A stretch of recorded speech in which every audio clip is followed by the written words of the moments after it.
জিজ্ঞেস করতে চাই, বুকে হাত দিয়ে বলুন তো আপনারা সবাই নিজেদের ভোটাধিকার প্রয়োগ করেন হ্যাঁ কিনা? আপনাদের সবার ভোটার আইডি কার্ড আছে কিনা? আধার কার্ড আছে কিনা?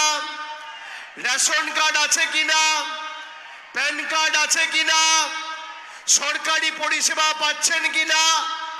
মমতা বন্দ্যোপাধ্যায়ের পরিষেবা দুয়ারে সরকার করে যখন পরিষেবা দেওয়া হয় আপনারা ফর্ম ফিল আপ করেন হ্যাঁ কিনা? আপনাদের লক্ষ্মীর ভান্ডার দেওয়া হচ্ছে হ্যাঁ কিনা? মায়েরা হাত তুলে বলুন। বিনামূল্যে রেশন পাচ্ছেন কিনা? স্বাস্থ্যসাথী কার্ড পাচ্ছেন কিনা?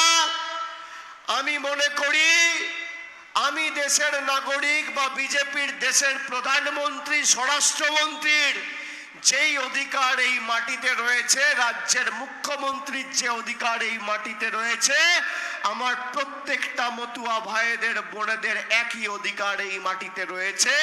প্রত্যেকে দেশের নাগরিক। অন রেকর্ড বলে দিয়ে যাচ্ছি, যতদিন তৃণমূলের প্রতিনিধিরা থাকবে বুক দিয়ে আপনার লক্ষ্মীর ভান্ডার আর উন্নয়নকে আগলে রাখবো আমরা, কেউ হাত দিতে পারবে না।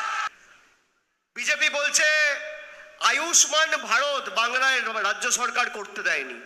আমি বলছি হ্যাঁ করতে দেয়নি। কেন করতে দেয়নি আপনারা শুনুন, এখানে যারা আছেন মনোযোগ দিয়ে শুনুন। প্রধানমন্ত্রী বলছে আয়ুষ্মান ভারতে আমি 5 লক্ষ টাকার আর্থিক সাহায্য সবাইকে করব, কিন্তু আয়ুষ্মান ভারত পাবে কে?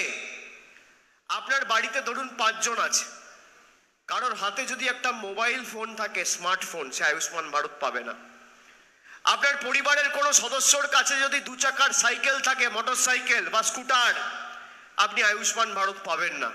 বাড়িতে টিভি থাকলে আয়ুষ্মান ভারত পাবেন না, রেডিও থাকলে পাবেন না, ফ্রিজ থাকলে পাবেন না, মোটর সাইকেল থাকলে পাবেন না, ফোন থাকলে পাবেন না। তাহলে 10 কোটির মধ্যে কত লোক আয়ুষ্মান ভারত পাবে? যদি আমরা এটাকে বাস্তবায়িত করার চেষ্টা করি, 40 থেকে 45 লক্ষ লোক বাংলার মধ্যে।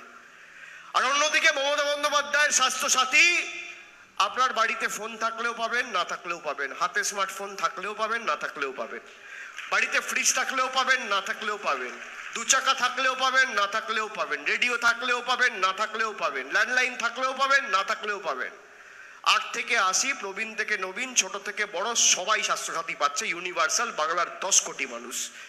এবার আপনারা বলুন বাংলায় কি করা উচিত, আয়ুষ্মান ভারত না স্বাস্থ্যসাথী? মমতা বন্দ্যোপাধ্যায়ের উপর আমাদের সরকারের উপরে রাগ কেন?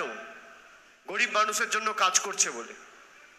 ভাবছে ইডি সিবিআই লাগিয়ে যেভাবে অন্য দলের নেতাদের ধমকে চমকে রেখেছি, একইভাবে ধমকে চমকে রাখবো। আর যারা বিজেপিতে চলে যাবে তাদের 7 খুন মাফ।